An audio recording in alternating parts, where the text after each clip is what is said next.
quelques mots d'introduction pour laisser le temps au retardataire de se connecter. Donc, bienvenue à tous. Je ne compte plus, je ne sais plus à quel numéro d'édition on est dans nos jeudis de la FGC, mais ça fait 3 ans quasiment que nous sommes fidèles au poste. Alors, avec quelques trous, puisqu'on avait laissé tomber le mois de mai, qui était déjà troué par plein de ponts, donc on avait pensé que c'était pas préjudicieux de rajouter une soirée de webinaire dans le mois de mai. Donc, on va redémarrer avec cette session d'aujourd'hui. Pour vous dire que on a une autre séquence qui est prévue le 2 juillet. Ça concernera les élargissements du pont de la Villeneuve à Brest, élargissements qui ont été faits pour le passage du tram et qui ont été faits en BFUP. Ensuite, après les congés, le 3 septembre, on aura une session qui sera consacrée à la réalisation de viaducs à voussoirs préfabriqués mis en place à l'avancement par haubanage provisoire sur HS2, les lignes à grande vitesse en Angleterre. Et puis le 1er octobre est programmé un webinaire sur la réfection du tunnel Hippolyte Fontaine à Montréal. Donc on ira expatrier un peu une très grosse opération de génie civil. Donc voilà donc un programme varié et chargé pour les mois à venir. Et puis, n'oubliez pas que vous pouvez retrouver tous les numéros précédents de nos webinaires en replay sur le site de la FGC. Alors, par ailleurs, le mois de juin est très chargé. Si vous allez voir sur le site, vous verrez qu'il y a au moins 6 journées visites de chantier, conférences ou journées techniques qui sont programmées par nos délégations régionales un peu partout en France. Donc, il y a vraiment de quoi faire. Comme toujours, le mois de juin est toujours bien, bien chargé. Voilà, sans plus attendre, je vais passer la parole à Jean-François S. Je vais le laisser se présenter et donc on va aborder ce sujet sur les enjeux de l'éolien en mer aujourd'hui. Jean-François, à toi la parole Merci, et merci merci. Didier. Bonjour à toutes et à tous. Tout d'abord, je tiens à remercier la FGC et en particulier Sylvie Ezran, ma collaboratrice, pour leur invitation à partager cette présentation sur les enjeux portuaires de l'éolien offshore. Donc, après quelques mots de présentation, j'aborderai les enjeux de l'éolien en mer avant de focaliser mon propos sur le rôle des ports au service de l'éolien en mer. Alors, donc je m'appelle Jean-François Hetz, pour ceux qui me connaissent pas, je suis ingénieur chez CETEC TPI depuis 10 ans. J'ai aujourd'hui une carrière qui compte un peu plus de 40 ans. Donc j'ai eu l'opportunité de découvrir et de travailler dans différents domaines, que ce soit les ouvrages souterrains, les ouvrages linéaires, les aménagements hydrauliques et les ouvrages portuaires. Et là, tout à fait récemment, après m'être engagé pendant presque 10 ans sur le prolongement de la ligne 14 Sud en souterrain, j'ai eu envie de prendre un peu l'air et l'air de la mer et m'intéresser à l'éolien en mer, puisque, comme vous allez vous en rendre compte, il y a des enjeux assez importants. Et donc le groupe CETEC a souhaité développer une activité dans ce domaine-là, et donc j'ai contribué à l'accompagnement du développement de cette activité, en tout cas pour ma partie sur la partie portuaire, donc depuis quelques années. Alors, juste un rappel pour ceux qui connaissent moins bien le groupe CETEC que d'autres. Donc, le groupe CETEC, c'est un groupe d'ingénierie pluridisciplinaire, qui a été créé en 1957. Donc, ça fait près de 70 ans. Aujourd'hui, c'est un groupe qui fait un peu plus d'un un demi-milliard de chiffre d'affaires en France et à l'international. On est présent dans plus d'une vingtaine de pays dans le monde, avec 4000, un peu plus de 4000 collaborateurs, évidemment l'essentiel étant basé en France. Mais une croissance à l'international qui se confirme d'année en année. Aujourd'hui, l'international représente à peu près 30% de notre activité. Donc on est évidemment connu pour de nombreuses références techniques majeures qui ont souvent été accompagnées de prix internationaux et nationaux. Et parce que l'excellence technique est quelque chose qui est fort à la CETEC et qui est entretenu depuis la direction du groupe jusqu'au management de chacune des sociétés. Ce qui nous particularise peut-être, c'est qu'on est un groupe indépendant depuis sa création. Aujourd'hui, 100% du groupe appartient à ses collaborateurs. Et on intervient dans différents domaines. Alors les ouvrages d'art, bien entendu. Ici, vous avez une représentation du viaduc de Millau, hein, qui est une très belle référence. On intervient dans le domaine des grandes infrastructures linéaires, en souterrain, des infrastructures portuaires, des bâtiments, aussi dans le domaine de l'eau et de l'environnement. Euh, donc, on partage au sein du groupe CETEC un certain nombre de valeurs qui sont rappelées ici. Il y en a une pour laquelle je souhaitais faire un petit focus particulier, c'est libre d'oser. Aujourd'hui, c'est courageux de mettre ça et je peux dire que je suis le témoin, comme d'autres collaborateurs, que ce ne sont pas que des mots, puisque justement dans le domaine de l'éolien en mer, on est quelques-uns à avoir incité à développer cette activité au sein du groupe parce qu'il y avait déjà des sociétés qui y travaillaient. On a pensé que c'était intéressant de créer une société dédiée donc à l'éolien en mer. Et c'est ce qui a été fait en 2024, donc avec la création de CETEC Offshore Wind, qui est une société marché, comme on dit, au sein de la constellation du groupe CETEC, puisque en fait le groupe CETEC, c'est une cinquantaine de sociétés avec des sociétés spécialisées dans un domaine particulier, comme Terrasol avec la géotechnique, Hydratec avec l'eau, et j'en passe, CETEC TPI avec le génie civil et les grands projets. Et puis vous avez des sociétés marché, comme CETEC Ferroviaire, qui couvre le domaine ferroviaire, CETEC nucléaire ou CETEC offshore wind, qui ont vocation à avoir en propre une activité d'expertise sur ces domaines-là, mais en même temps fédérer l'ensemble des compétences du groupe sur des opérations pluridisciplinaires. Et donc, c'est ce qui a été fait donc, à la création en 2024 de CETEC Offshore Wind, qui est dirigé aujourd'hui par Pascal Ochoa, qu'on voit ici sur la photo. Je ne sais pas si non, voilà, ici. Euh, il y a Henri Dupuis qui va s'occuper des structures maritimes et Sandrine Bettemont qui a pris ma suite en ingénierie portuaire tout à fait récemment et donc qui porte aujourd'hui le développement de cette activité-là au sein de CETEC Offshore Wind et en particulier au sein du groupe. Donc, CETEC Offshore Wind a fait avec le groupe l'acquisition d'une société en Écosse pour étendre un petit peu son domaine d'activité, puisque Sealand Projects, qui est une société écossaise, a une spécialité dans le transport et l'installation de structures en mer. Et donc, ça fait le lien entre nos activités dans le domaine portuaire et nos activités dans le domaine des structures en mer, des fondations d'éoliennes dont on va reparler ou des sous-stations électriques. Donc voilà, on essaye de couvrir un peu toute la chaîne depuis le port jusque l'éolienne en mer. Donc voilà un petit peu pour la présentation un petit peu du cadre dans lequel on se situe.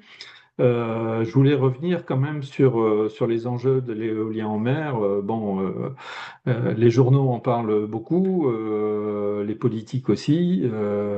Ça s'agite beaucoup autour du domaine de l'énergie. Ce qu'il faut bien rappeler ou bien présenter, c'est que, bon, vous savez, le changement ou les modifications du climat, ont une origine liée au carbone généré par nos activités. Et donc, décarboner les activités, la société, donc que ce soit dans la construction, que ce soit dans la mobilité, que ce soit dans l'énergie, sont des enjeux évidemment très importants. Et donc, voilà, on est sur des énergies renouvelables. Parmi les énergies renouvelables, donc il y a l'éolien en mer, qui peut permettre d'aller vers cette décarbonation de l'énergie comme le nucléaire. Et je pense qu'il faut vraiment envisager ce mix énergétique entre le nucléaire et les énergies renouvelables et surtout pas les opposer, hein, comme on peut le voir des fois dans la presse ou au travers des discours politiques. On a besoin de ces deux piliers pour passer l'ère de l'oil and gas et arriver vers cette décarbonation de l'énergie. Donc ça, c'est un premier enjeu. Le deuxième enjeu, ben, on le vit au quotidien en ce moment. Hein, on se rend bien compte qu'avec les tensions internationales de tout type, avoir une souveraineté nationale ou peut-être étendue à l'Europe présente un enjeu évidemment fort. Donc, avoir nos propres ressources d'énergie, évidemment, est un enjeu important, ce qui s'accompagne aussi de la réindustrialisation de la France. Et puis, conserver des compétences importantes aussi dans notre pays et qu'elles ne soient pas sous-traitées dans des pays lointains. Et puis, il faut accompagner aussi la consommation électrique qui peut croître avec de nouveaux besoins. Je ne citais que les data centers. Et donc, on peut avoir des productions en pic qui nécessitent de disposer, j'allais dire, de différentes ressources énergétiques. Et l'éolien en mer, évidemment, en fait partie, avec une répartition de postes de production sur les différentes façades maritimes. Alors, quand on parle d'éolien, il y a différents éoliens et on n'est pas du tout à la même échelle. Il y a beaucoup de gens qui parlent de l'éolien, et quand ils parlent de l'éolien, ils parlent de l'éolien terrestre, donc celui effectivement qu'on voit fleurir dans nos campagnes. Et dans ces campagnes, voilà, il y a beaucoup de débats. Donc ce sont des éoliennes qui ont des puissances finalement assez faibles, de quelques mégawatts qu'on multiplie parce que bah, justement il faut avoir un petit peu plus de ressources qu'une seule éolienne.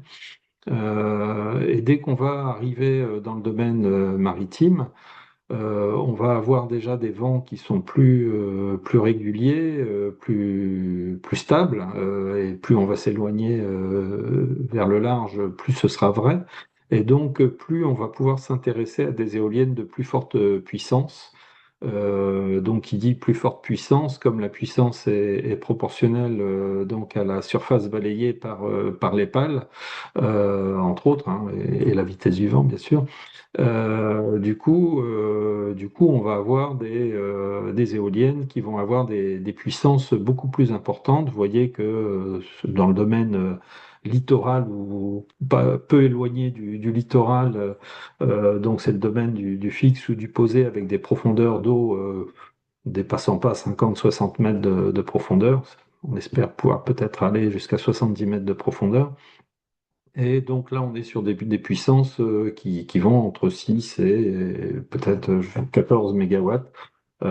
C'est en tout cas un objectif qui apparaît.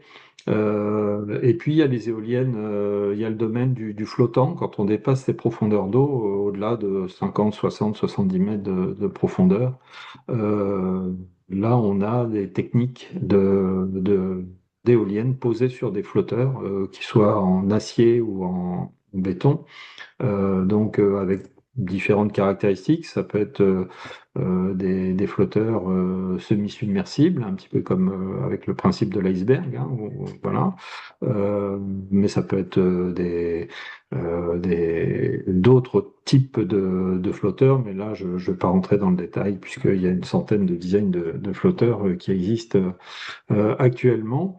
Et donc là, on est sur des puissances aujourd'hui 15 à 20 mégawatts et certains pensent que 25 mégawatts pourra être atteint à un moment donné. Donc, ce sont des dimensions très importantes. Vous voyez déjà que sur le petit schéma en bleu, que donc pour une 14 mégawatts, on est déjà sur des surfaces balayées, enfin des diamètres de rotor de 236 mètres, donc c'est quand même très important. Et ça a beaucoup évolué en fonction du temps. Donc il a fallu effectivement s'adapter, adapter donc j'allais dire la filière de construction en fonction de cette évolution importante parce que effectivement plus on va au large, plus on va avoir des vents stables et plus il est intéressant de mettre en place des éoliennes. Donc là, on prend quelques exemples de modèles d'éoliennes offshore que j'ai pu récupérer comme ça dans la littérature. Vous voyez que on a des diamètres de rotor. Bon, on annonce des diamètres de rotor de 260 mètres, donc avec des pales qui vont faire pratiquement 130 mètres. Donc ça veut dire que bah, quand vous avez donc une nacelle qui est installée à la turbine, qui est installée à 160, certaines éoliennes 180 mètres, vous avez encore 130 mètres de pales au-dessus, donc ça fait une hauteur qui est proche de celle de la tour Eiffel.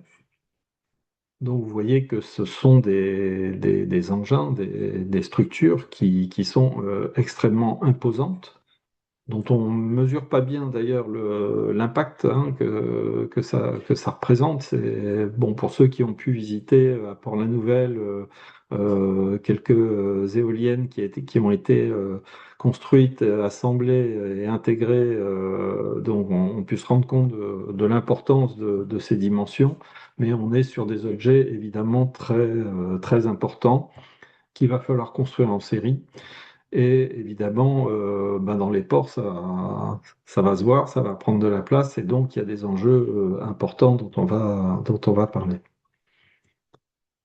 Alors, il y a les éoliennes elles-mêmes, et puis il y a les fondations, et notamment, bah, vous voyez un exemple de flotteur en acier, représenté ici comme s'il était posé sur une place, la place de Copenhague. Vous voyez que ce sont des structures gigantesques. Et donc, du coup, ça impose évidemment quelques enjeux portuaires. Donc, des éoliennes de 20 mégawatts, comme je l'indique ici, qui est grande comme la Tour Eiffel, reposant sur des flotteurs qui pourraient couvrir une superficie de l'ordre d'un hectare, et qu'il va falloir construire en série, hein, parce que pour un champ qui va faire 1 gigawatt, ben, il faudrait une cinquantaine d'éoliennes de 20 mégawatts. Et 50 éoliennes de 20 mégawatts à construire en série, c'est pas rien. Et donc, voilà. Du coup, en plus, si on met ça en face des ambitions que la France a affichées, en tout cas à l'horizon 2050, avec 45 gigawatts d'éolien en mer, alors c'est globalement la moitié posée et la moitié au large, donc flottant. Bah, ça veut dire que dans le flottant, ce sont 1000 éoliennes qui vont être à construire sur 20 ans. Je dis sur 20 ans parce qu'on est en 2026, mais les premières éoliennes ne vont pas être construites avant 2030, hein, puisque bah, il faut adapter les ports. Les ports ne sont pas encore tout à fait prêts, on va le voir. Donc c'est un enjeu industriel extrêmement important. Bon, on a vu quels étaient derrière les enjeux pour la société, hein, qui sont extrêmement importants. Et donc, il y a des enjeux technologiques j'allais dire, la technologie, elle n'est pas complètement sur l'étagère. Il y a encore quelques développements.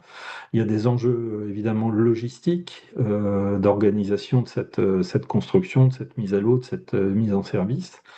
Des enjeux économiques, parce qu'il y a des gros investissements, forcément, politiques et environnementaux, évidemment, majeurs. Donc, voilà, enfin, je tenais à ce que vous ayez conscience effectivement de l'importance de ces structures et que quand elles vont s'adosser à un quai portuaire, ça va être quelque chose d'assez impressionnant. Alors l'éolien en mer en France avance. Alors certains aimeraient que ça avance plus vite. Mais il y a déjà effectivement quelque chose, enfin, il y a déjà des champs posés donc au large qui sont en service et qui fonctionnent bien.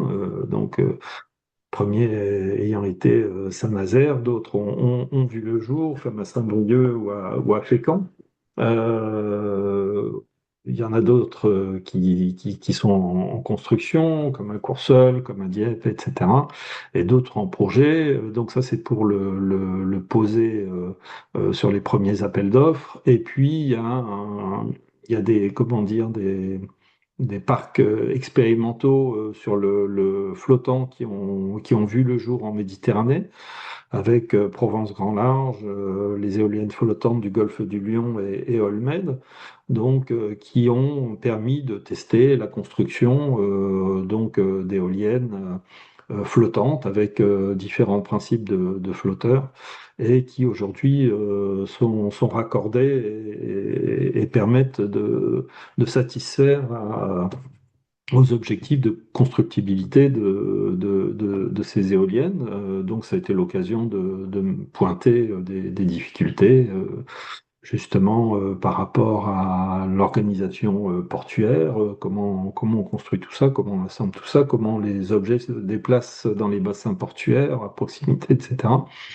Donc voilà, beaucoup de règles à attendre de ces champs-là. Et puis il y a un appel d'offres qui a été très attendu, qui fait suite à l'édition de la programmation pluriannuelle de l'énergie, c'est la PPE 3, qu'on attendait depuis au moins 2 ans et demi, et donc qui est enfin sorti et qui permet de lancer cet appel d'offres, donc l'AO10, comme on dit, donc qui va représenter à peu près l'équivalent de 10 gigawatts. Hein. Donc 10 gigawatts, c'est important. Hein. Vous vous rappelez l'enjeu pour la France de 45 gigawatts. Donc 10 gigawatts, ça va être un enjeu important qui va se décomposer sur 11 secteurs couvrant les 4 façades maritimes françaises.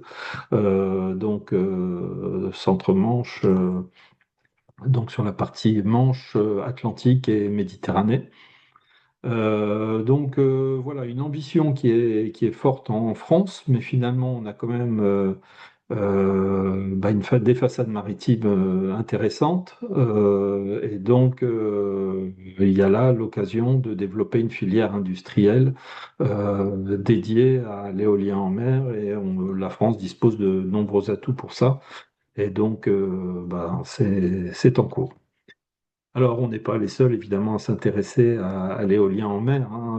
Les Européens du Nord ont commencé bien avant nous, et en particulier les Danois ont été les premiers dans les années 90. Alors, c'était des toutes petites éoliennes. Hein. Et puis, ça s'est beaucoup développé en mer du Nord. Une mer qui a une plateforme donc continentale qui fait que les profondeurs d'eau restent limitées et favorisent donc le développement du fixe. Donc eux, ils travaillent plutôt sur des éoliennes donc fondées donc sur le fond de la mer, alors que en France, à part dans le secteur Manche, mais sinon autour de la Bretagne, l'Atlantique et la Méditerranée, on atteint rapidement des profondeurs importante et donc on peut profiter de cette technologie, du développement technologique de l'éolien flottant. En Europe, il y a le Royaume-Uni aussi qui a un important programme et qu'on voit sur la petite carte Hein, on voit que ce programme couvre donc de nombreux gigawatts avec beaucoup d'activités en Écosse, on va y revenir, et puis des activités aussi en mer Celtique qui se dessinent.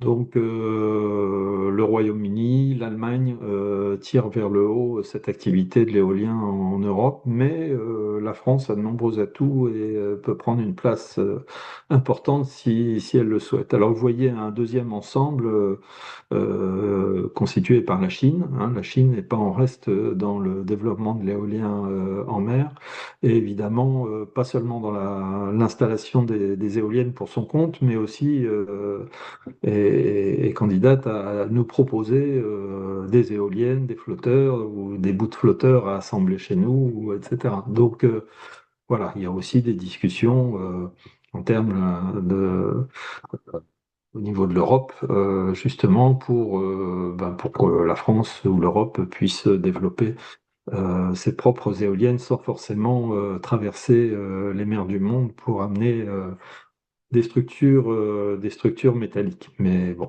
voilà, faudra continuer un petit peu à lutter. Juste un petit mot sur l'Écosse, parce qu'effectivement, l'Écosse, on s'y intéresse plus particulièrement chez CETEC Offshore Wind de par l'acquisition de Sealand Projects. Vous voyez de grandes ambitions. Ils ont différents programmes. Ils ont un programme ScotWind qui est essentiellement du flottant. Et puis, ils ont un programme INTOG. Alors, ce programme INTOG, en fait, c'est installer des éoliennes donc flottantes ou posées pour alimenter électriquement les plateformes d'extraction de pétrole. Donc, bon, voilà, c'est plutôt que d'utiliser du pétrole pour alimenter les plateformes, produire de l'électricité, ils utilisent des éoliennes. Donc, bon, voilà, c'est une particularité de ce programme écossais, donc avec ces champs INTOG. Ce qui est à souligner, c'est qu'ils ont installé, donc depuis 2017, donc une ferme avec des éoliennes flottantes, donc le projet iWind, et puis plus récemment Kincardine avec des éoliennes de 9,5 MW, dont j'ai présenté une photo tout au début de mon exposé. On a eu la chance, avec nos amis écossais, d'aller visiter ce champ flottant Kincardine qui se comporte très bien en mer. Bon, il est ancré avec différentes encres, etc. Et ça se comporte très bien et ça produit de l'électricité. Donc, voilà, quand on dit que le flottant est pas mature, bon, c'est vrai qu'en construction en série, il n'est pas mature, mais il y a quand même des exemples en Europe qui montrent que le flottant, ça marche.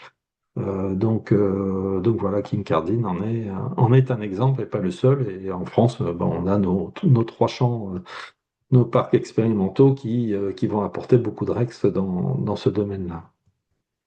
Alors, parmi les besoins de l'éolien en mer, je ne vais pas rentrer dans les besoins de raccordement électrique, évidemment, ça on laisse RTE travailler sur ce sujet-là.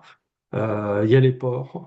J'ai vu dans une publication les ports étant définis comme les épicentres de cette révolution industrielle. Et effectivement, se concentrent au niveau des ports beaucoup d'enjeux. Pourquoi? Parce que pour de l'éolien fixe, en fait, vous amenez des composants sur les ports, vous les transportez par bateau au lieu de localisation du champ éolien, et là, vous assemblez les éoliennes. C'est ce que vous pouvez voir quand vous baladez un peu sur le littoral, que ce soit sur Courseulles ou si vous l'avez vu dans Saint-Nazaire.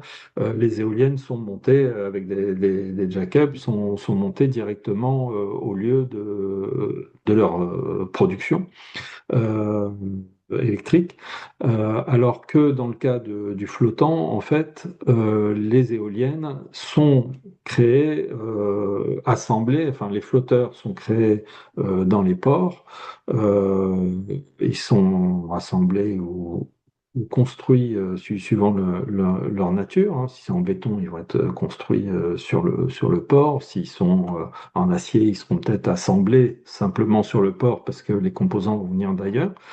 Mais l'intégration de l'éolienne se fait au port. Et ensuite, on remorque l'éolienne vers son lieu de production électrique en mer. Donc, c'est pas tout à fait la même logistique portuaire et c'est pas tout à fait les mêmes enjeux, les mêmes investissements. Et aujourd'hui, l'éolien flottant nécessite des investissements portuaires significatifs. Et donc, c'est pour ça que je distingue ici dans les ports leur vocation. Voilà, il y a des ports qui vont avoir une vocation de fabrication et d'assemblage des flotteurs ou des éoliennes. Il y a des ports qui vont faire de l'intégration, c'est-à-dire que le flotteur sera mis à l'eau et on va mettre on va poser l'éolienne sur ce flotteur-là. Il y a des ports qui vont être multispécialistes, qui vont dire, ben, moi je peux faire à la fois de la fabrication, de l'assemblage et de l'intégration. Il y aura des ports d'appui logistique parce que, il faut aussi des ports qui permettent d'entreposer les ancres, les câbles. Il y a quand même beaucoup de câbles avec les, les, les ancrages de ces éoliennes, de ces flotteurs en mer. Et puis, il y a des ports qui vont se dédier plutôt à la maintenance de ces éoliennes. Donc, vous voyez que pour les ports, il y a quand même tout un ensemble d'activités importants. Et évidemment, pour eux, il y a effectivement une opportunité de trouver de nouvelles activités qui viendront en conversion d'autres activités, notamment celles de l'oil and gas, qui tendront à disparaître avec le temps. Mais tout ça se prépare et nécessite de faire quelques paris, parce que le défi qui se présente vis-à-vis des ports, c'est un, ben, il faut qu'ils soient prêts dans les délais par rapport aux ambitions qu'on a. Si les ports français ne sont pas prêts, ben, les développeurs d'énergie iront voir d'autres ports en Espagne, au Royaume-Uni ou aux Pays-Bas ou que sais-je. Donc, il faut être prêt dans les délais. Il faut proposer une offre qui soit euh, à la fois fiable, parce que s'ils prennent des engagements pour accueillir la fabrication d'éoliennes pour tel ou tel développeur, ben, il faut que tout soit prêt. Il faut qu'il y ait une flexibilité aussi, parce qu'il peut y avoir des arrêts un développeur peut décider d'arrêter ou de changer de stratégie, etc. Et donc, un port peut se retrouver des fois avec des creux d'activité, des décisions politiques qui prennent du temps et donc des appels d'offres qui sortent pas, etc. Et puis, il faut être attractif, puisque bah, il y a quand même une forme de concurrence entre les ports à l'échelle européenne, à l'échelle mondiale. Et donc, pour les ports, c'est quelque chose c'est un vrai pari. Et je comprends que pour eux, il y a une perspective d'activité intéressante, mais en même temps, il y a des enjeux financiers qui sont pas neutres.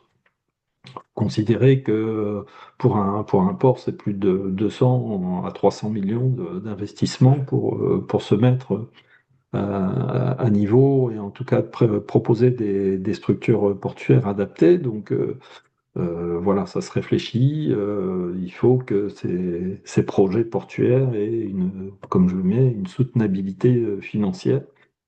Et c'est d'autant plus difficile quand on n'a pas une visibilité sur le pipeline des projets.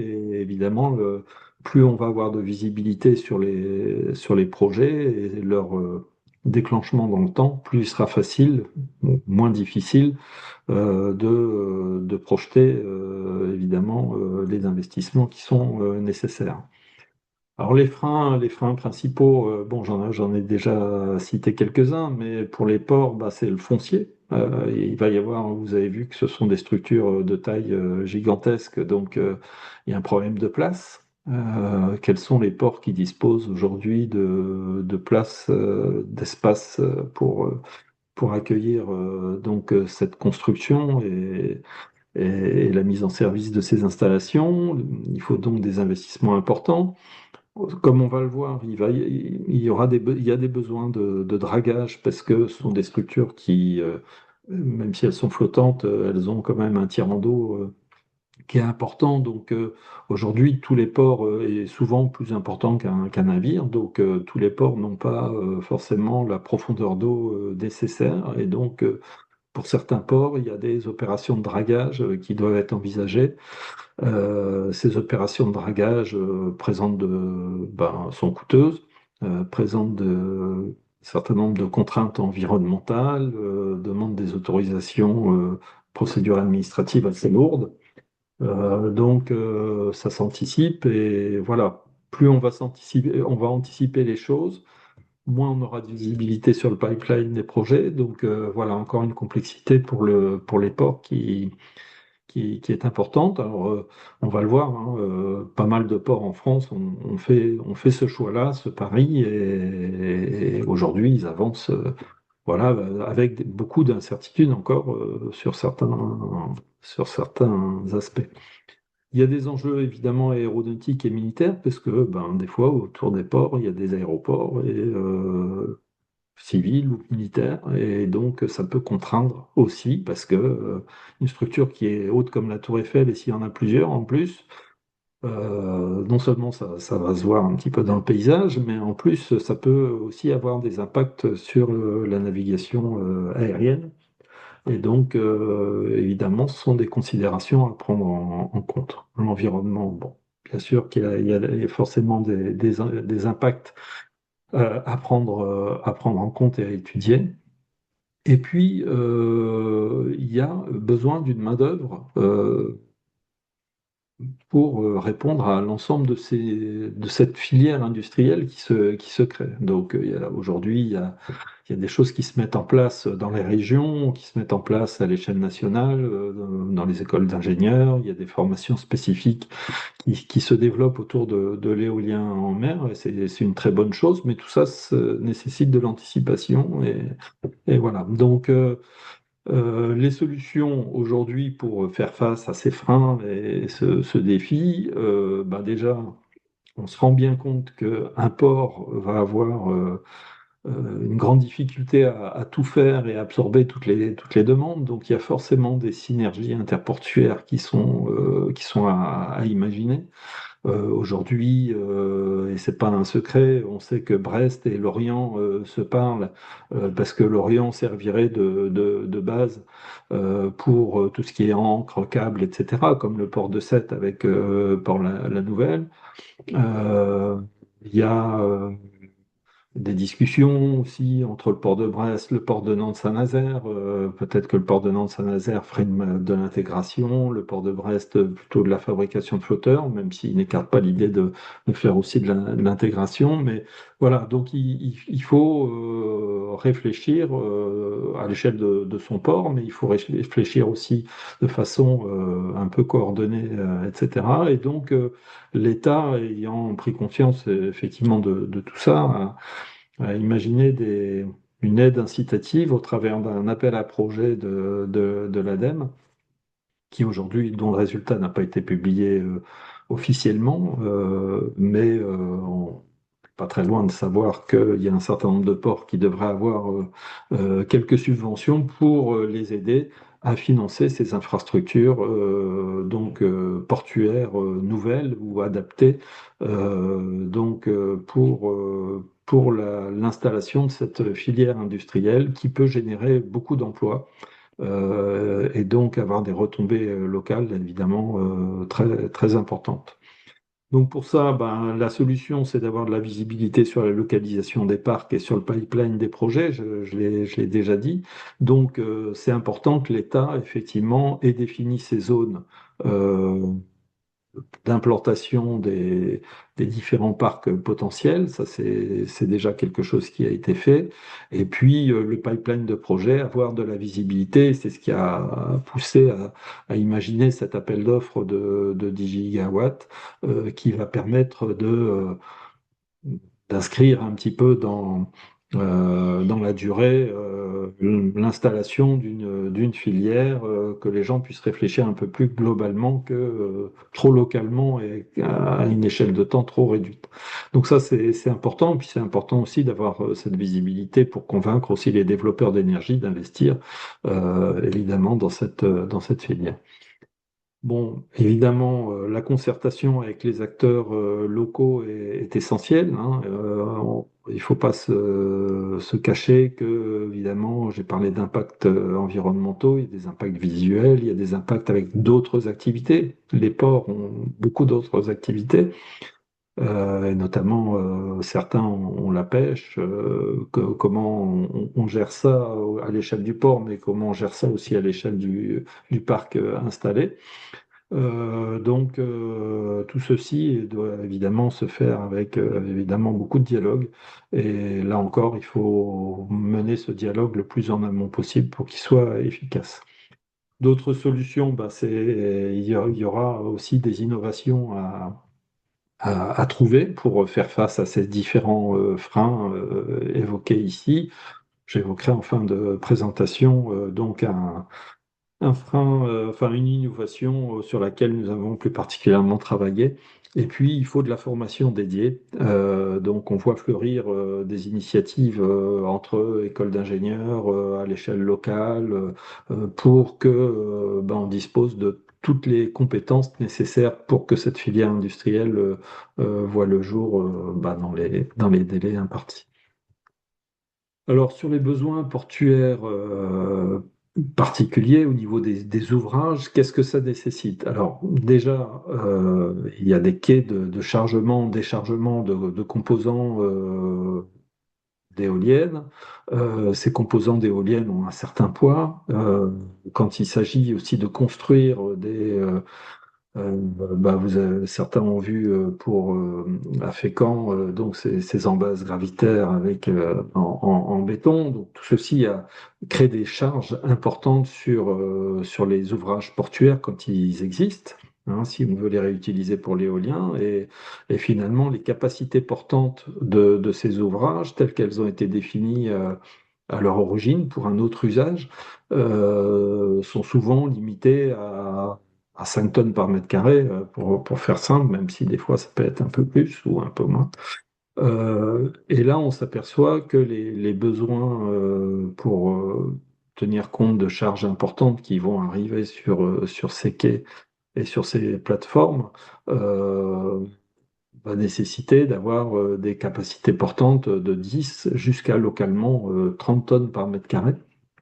Là où, par exemple, une grue devoir faire l'intégration de l'éolienne, il faudra prévoir une zone, on va dire 100 sur 100 ou peut-être 200 sur 200, qui va intégrer cette grue, donc qui va reprendre des charges importantes pour mettre en place cette éolienne sur le flotteur. Donc, déjà des problèmes de charge verticale, on va dire. Et en même temps, il va falloir imaginer des dispositifs de mise à l'eau, trinquer et le bassin. Une fois que le flotteur aura été créé, ben, un flotteur métallique qui va faire dans les 3005 à 5-6 000 tonnes en acier. Quand il est en béton, il va être plutôt aux alentours de 15 000 tonnes, jusqu'à peut-être 20 000 tonnes.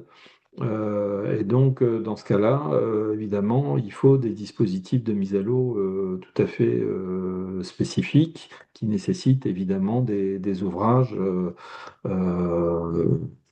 renforcés. Donc, ça peut se faire par de l'amélioration des terrains, mais ça aussi par des structures donc ancrées dans le substratum sur pieux ou des injections ou que sais-je, mais enfin en tout cas il y a des travaux lourds à faire dans les ouvrages portuaires pour augmenter cette capacité portante. Donc il y a des voiries, évidemment, pour transporter les équipements d'un point à un autre, qui peuvent se faire au travers de ces petits engins multi-essieux appelés SPMT, qui peuvent reprendre jusqu'à 60 tonnes par ligne d'essieu. Voilà, il faut aussi souvent renforcer les voiries. Et puis, comme je l'ai cité, il y a les opérations de dragage, voire de déroquetage, pour approfondir les souilles et les chenaux d'accès.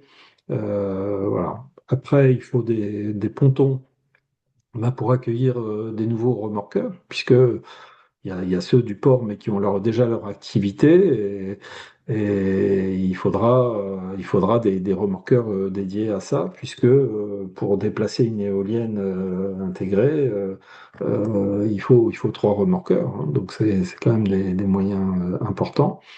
Et puis une problématique qui est importante, c'est le stockage temporaire de ces flotteurs ou de ces éoliennes, soit entre différentes phases de fabrication, soit en attente de partir en mer, parce qu'évidemment, il peut y avoir des contraintes météo qui font que ça ne puisse pas partir tout de suite.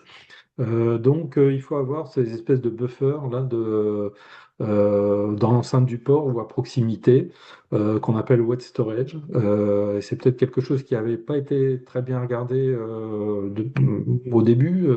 Et là, avec l'ampleur du nombre de structures et puis la place que ça prend, les difficultés qu'il y a à les déplacer d'un point à un autre, ben, il faut effectivement aussi regarder ces structures-là, alors qui peuvent être, ces wet storage, ça peut être des structures, des dalles portées sur pieux, des pontons, hein, portés sur pieux, ou ça peut être éventuellement des pontons flottants. Enfin, c'est des choses qui peuvent se regarder.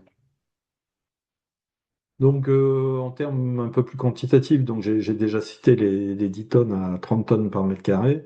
Les hauteurs d'eau en pied de quai, bah, c'est vraiment 12 mètres au minimum, mais c'est vraiment un minimum, hein. On regarde plutôt 14-15 mètres et certains qui sont à 18 mètres minimum.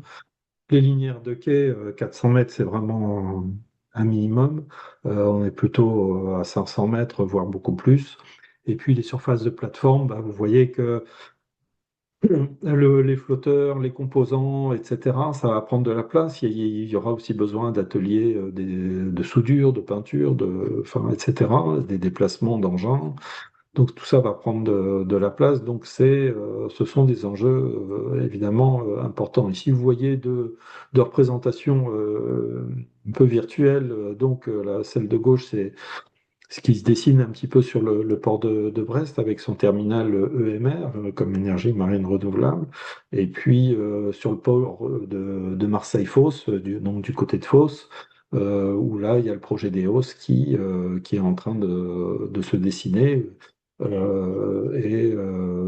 Donc, ce sont des projets qui aujourd'hui sont pas encore en phase, enfin, sont pas prêts en termes d'accueil de l'industrie, mais dans les années qui viennent, faire l'objet d'études, de travaux, etc., pour être prêts au début des années 2030. Donc voilà un certain nombre d'éléments importants pour les ports, euh, qui nécessitent évidemment donc des investissements importants. Je vais passer très vite cette slide parce que je vois que le temps tourne. Je suis un peu trop bavard, excusez-moi.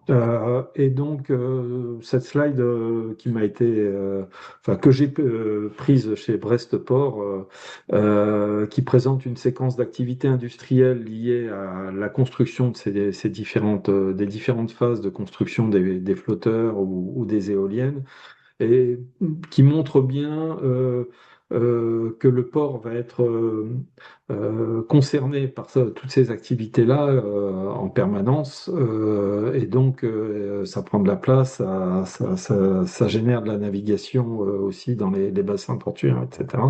Donc c'est très contraignant et ça s'organise, et évidemment ça s'étudie.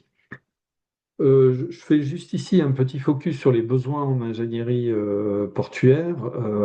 Donc évidemment, les ports se posent la question quand ils sont candidats à accueillir la fabrication de ces éoliennes, bah, comment je dois réaménager ou aménager mon port. Donc là, il y a des études qui peuvent être produites dans ce sens, en tenant compte bah, effectivement des trafics, des autres activités, enfin, plein de suggestions.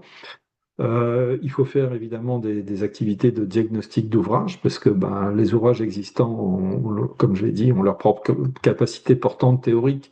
Puis après, il y a celles réalistes liées à leur vieillissement ou aux usages qu'ils ont eus.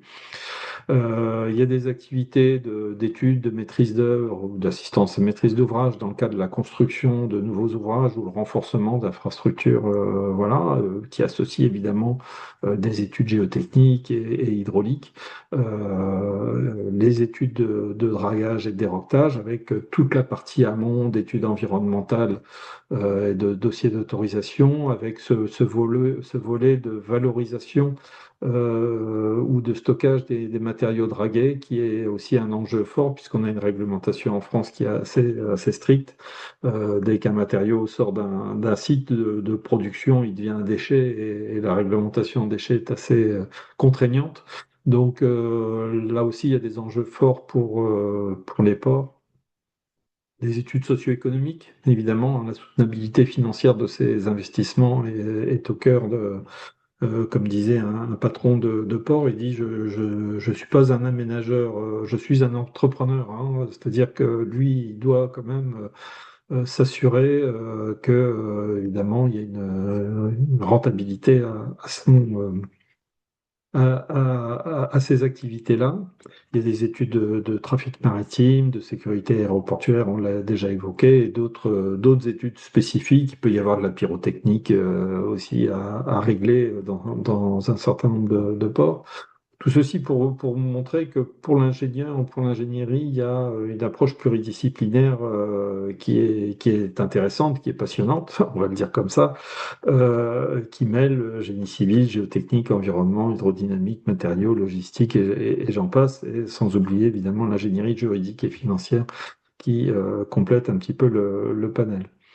Alors la mobilisation portuaire en France, bah, elle concerne évidemment les différentes façades que j'ai évoquées. Au port du Havre, donc nous-mêmes, nous avions travaillé, donc le groupe CETEX, sur le renforcement du quai Johannes Escouvert et Hermann du Pasquier pour l'usine Siemens Gamesa de composants d'éoliennes. Le port de Cherbourg, évidemment, est intéressé par tout ce qui va se passer dans la Manche et peut-être au-delà, comme le port de Brest, qui aujourd'hui mène des études importantes. J'ai cité le port de Lorient, le nord de Saint-Nazaire, donc qui se voit comme un port d'intégration d'éoliennes et qui a son projet EOL, qui est un projet important également. Le port de La Rochelle, qui a aussi travaillé pas mal sur les ports, sur les parcs fixes qui ont été installés, que ce soit Noirmoutier ou Saint-Nazaire. Et donc, du coup, lui aussi, il a une capacité, il est en train de travailler sur l'extension de la zone de la Repentie, enfin, en tout cas, sa mise à niveau et sur d'autres ouvrages possibles. Et puis, vous avez Port-la-Nouvelle qui a un port qui s'est vraiment, qui a fait un effort un investissement très important avec une structure semi-publique, semi-privée, et aujourd'hui qui est déjà très bien avancée donc pour être prêt pour les futurs appels d'offres. Il lui reste encore des choses à faire, mais il a fait déjà un gros boulot. Et puis le port de Marseille-Fos aussi, qui a des grandes ambitions avec le projet d'EOS et qui dispose, lui, d'espace au niveau du terminal de Fos. Donc voilà, donc la France n'est pas en reste, les ports sont mobilisés, ils ont attendu longtemps donc les résultats de la Payport, bon, qui sont toujours officiellement pas publiés, mais en tout cas ils se préparent donc pour être prêts pour le début des années 2030.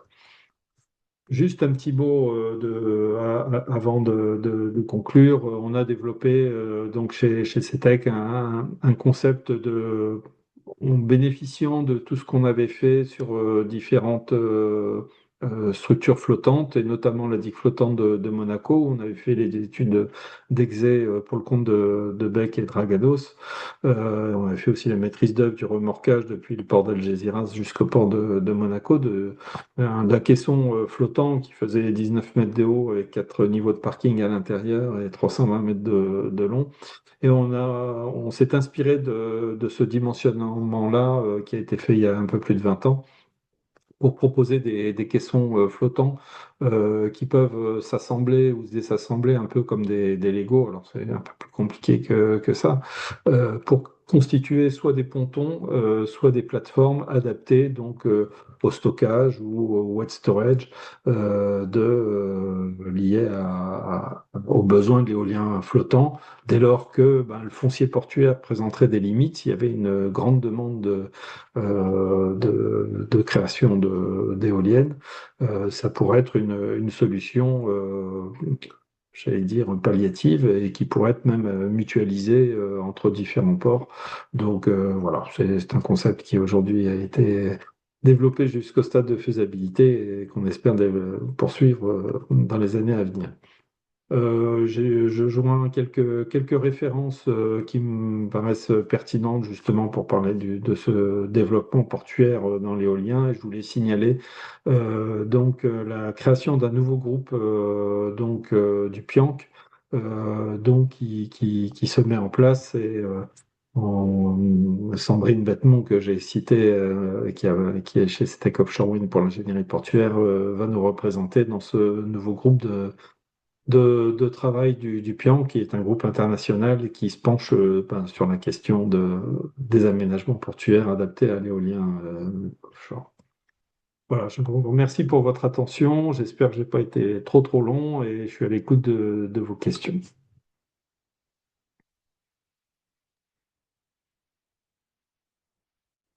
Merci beaucoup, Jean-François.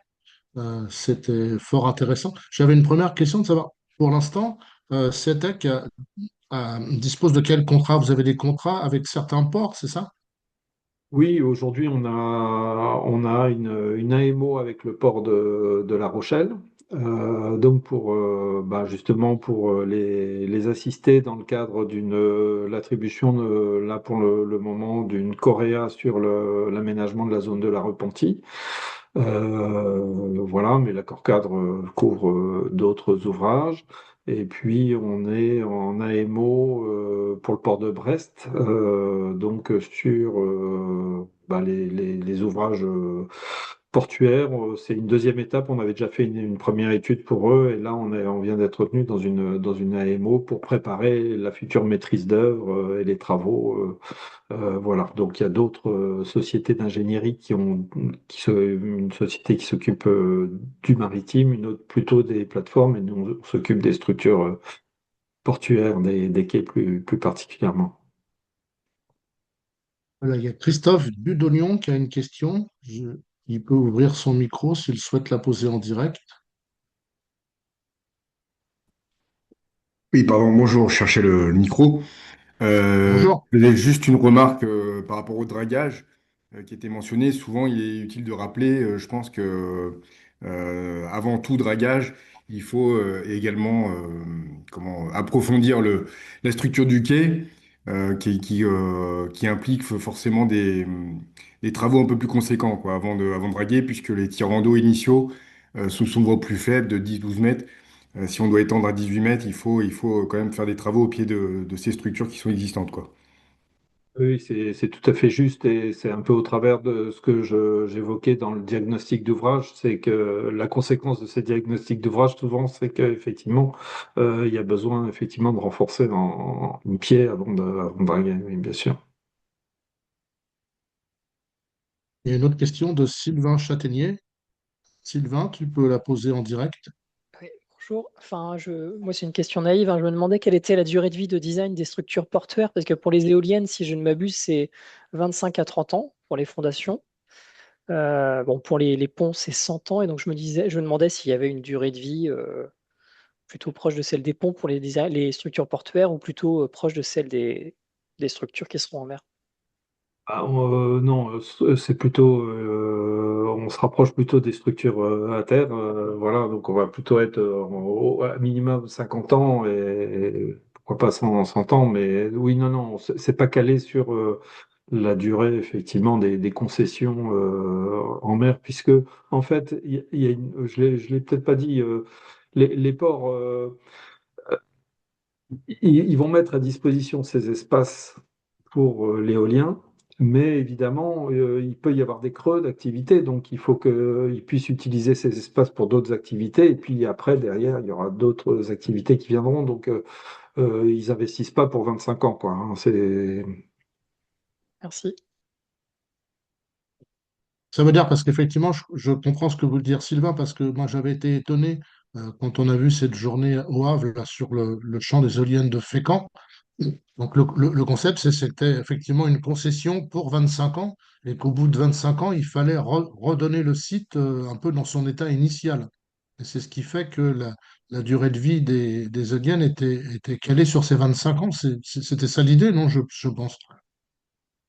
Oui, alors les concessions ont leur durée. Après, ces concessions, j'imagine que c'est comme d'autres types de concessions ou d'ouvrages qu'on essaye de faire durer. Il est pas du tout sûr que ça puisse pas se prolonger si les composants le permettent. Et c'est pour ça que nous, on considère que des structures en béton plutôt qu'en acier sont plus favorables à la durabilité. Donc, comment dire, je suis pas sûr que vraiment cette limite des 25 ans soit quelque chose qui puisse pas évoluer avec le temps, avec le REX Mhm, qu'on mhm. aura sur leur fonctionnement effectif, etc. Donc, par exemple, les dimensionnements de structures en béton, des flotteurs en béton, elles sont pas faites à 25 ans, quoi. Oui, bien sûr. Et pour l'instant, donc, il y a eu encore aucun appel d'offres lancé sur ces éoliennes offshore flottantes. Si, si, si, si. Si. Alors, effectivement, j'ai un peu zappé sur la carte où il y avait tout l'ensemble des Mhm. parcs. Là, vous avez le champ Bretagne Sud, donc qui est donc dit projet Pénavel, qui est issu de la O5, donc l'appel d'offres 5, qui est lui flottant, hein, donc qui représente 250 mégawatts. Donc, bah, si c'est des éoliennes, on va dire de 20 mégawatts, bon, bah, donc ça en fait une douzaine. Vous avez les champs AO6 en Méditerranée, hein, donc qui couvrent de mémoire, je crois, deux fois 250 mégawatts. Donc qui ont été attribués aussi, hein. Donc ce parc de Pénavel en Bretagne Sud ou en Méditerranée sont en cours de développement, c'est en cours d'étude. Là, ils sont en train de D'accord. choisir le flotteur, le machin, discuter avec les ports, etc. Ils sont pas encore en phase de construction, mais ça a déjà été attribué. Oui, oui, tout à fait. C'est des D'accord. champs Et donc commerciaux. l'échéance de 2030-2032, c'est pour la mise en service des premières Oui, éoliennes, alors. oui. D'accord.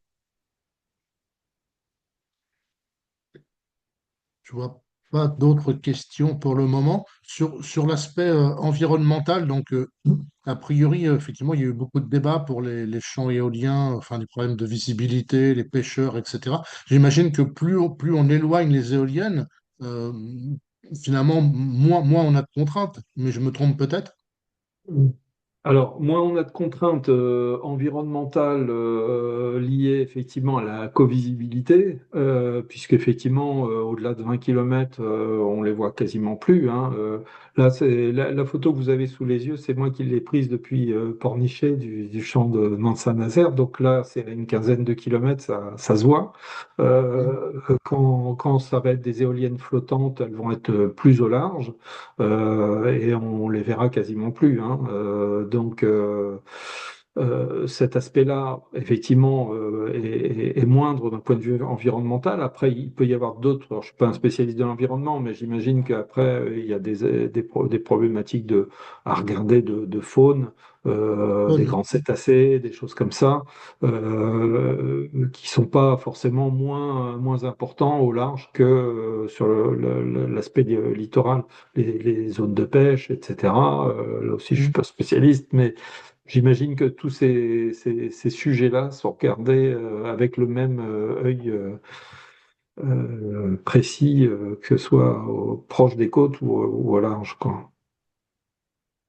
Alors, il y a une question de l'atelier C3A. Vous pouvez poser votre question.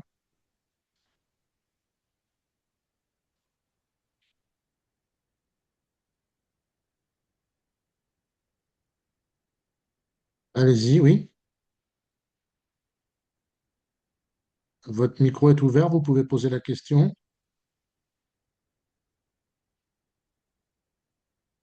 Je ne sais pas si ça marche.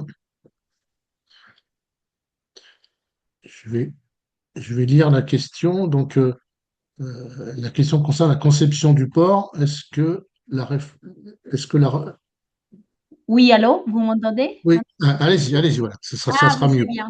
Je pensais que vous m'entendiez. Donc, Cécilia Mora, architecte urbaniste spécialisée en génie civil. Donc, oui, ma question, je suis très intéressée en fait par les structures maritimes et tous les développements effectivement des ports qui a lieu en ce moment donc dans nos pays européens et notamment en France. Et effectivement, c'est des enjeux majeurs de transformation de la ligne des côtes. Et j'aimerais savoir si dans cette réflexion, donc les bureaux d'études font appel donc à la collaboration, à la réflexion des architectes, comme on fait donc dans les ponts, dans les TGV, dans les ouvrages d'art et dans d'autres ouvrages de génie civil dans lesquels on a montré une collaboration pendant des années très fructueuse. Et aussi, ma deuxième question concerne aussi si tous ces ports ils tiennent compte déjà de la surélévation des ports face à Changement l'élévation climatique. au niveau de la mer. Voilà. Oui, oui. Oui, alors ça, effectivement, effectivement, dans toutes les conceptions d'ouvrages portuaires, on tient compte effectivement de cette modification à terme, enfin à terme, en tout cas projetée de l'augmentation du niveau de la mer avec des hypothèses, je crois que c'est de l'ordre de 5 millimètres par an ou quelque chose comme ça. Et donc, après, est-ce que on intègre une dimension architecturale dans la conception des ouvrages portuaires ou dans la conception des éoliennes? Personnellement, j'en ai pas connaissance. Je l'ai pas vu dans les quelques ports sur lesquels on a travaillé, le besoin d'associer un cabinet d'architecture. J'imagine qu'il y a peut-être plus d'opportunités là c'est plutôt au travers de l'association de la IVP, l'association internationale Ville-Port, qui gère, enfin, ou qui s'intéresse plus particulièrement à l'intégration du port dans la ville ou la ville avec le port, ou comment tout ça s'articule. Et j'imagine que là, il y a certainement des composantes architecturales et paysagères qui échangent avec les acteurs d'ingénierie ou industriels, ou etc. Mais sinon, sur l'éolien en mer en particulier, j'ai pas connaissance qu'il y ait eu d'un traitement particulier architectural. Merci. Donc, il y a une autre question qui aborde la phase de la maintenance, qui est à regarder, à anticiper. Alors, il me semble avoir vu dans vos diapos que c'est effectivement bien prévu et qu'il y a peut-être même des ports qui vont se spécialiser dans les opérations de Ouais. maintenance. Oui, alors là, je l'ai mis de façon un petit peu prospective. C'est vrai Hum. que c'est très important. Aujourd'hui, je ne sais pas s'il y a des ports qui seront dédiés à la maintenance. ou si c'est les ports qui ont construit qui vont accueillir la maintenance. Parce que les ports ont besoin de trouver en permanence des activités, donc peut-être Mm. qu'une fois qu'ils auront construit les éoliennes, ils seront contents d'accueillir les éoliennes pour, en aire de réparation, de maintenance. Mais en tout cas, c'est des sujets que les développeurs sont obligés de regarder quand ils montent des dossiers d'appel d'offres, hein. Évidemment, ils sont questionnés aussi sur comment ils vont organiser la maintenance de ces éoliennes. Alors évidemment, comment dire, ça reste prospectif puisqu'ils peuvent pas s'engager pour le port ils ne sont que développeurs d'énergie, mais en tout cas, ils imaginent des schémas oui, de Mm. maintenance, etc. Mais c'est vrai que déjà, il y a un focus sur la construction qui cumule déjà pas mal de sujets. Mais c'est vrai que la maintenance, il ne faut pas l'oublier. Ouais. Donc, il y a Philippe Azy qui précise dans le fil de discussion que le port de la Turballe a déjà lancé des investissements pour se positionner dans ce domaine, hein. D'accord. Il y a beaucoup de ports en fait qui travaillent. Il y a, je crois il y a Saint-Quay-Portrieux. J'ai vu qu'il y a pas mal de. Il y a ceux que j'ai cités, mais il y a beaucoup d'autres en fait qui ont des missions particulières autour de l'éolien, que ce soit posé ou flottant. Ça va générer beaucoup d'activités. Oui. Oui, des ports qui sont un peu moins importants que le Brest, La Rochelle Tout ou à autres, fait, mais tout à fait. qui peuvent trouver leur place, quoi. Exactement. Ok, ben, je vois pas d'autres questions dans le fil de discussion. Il y a beaucoup de remerciements. Et donc, ben, j'y ajoute les miens, hein, et ceux de la FGC. Merci beaucoup pour cet exposé qui était très clair et éclairant aussi pour nous tous sur l'avenir. On aura sûrement l'occasion de reparler de ces enjeux quand on rentrera dans des phases encore plus Oui. opérationnelles, j'imagine, hein, donc dans les années qui viennent. Donc, merci encore. Et puis, ben, bonne soirée Merci à à vous. tous et rendez-vous dans un mois pour une prochaine édition des webinaires de la FGC. Merci, bonsoir. Merci beaucoup. Au revoir. Merci.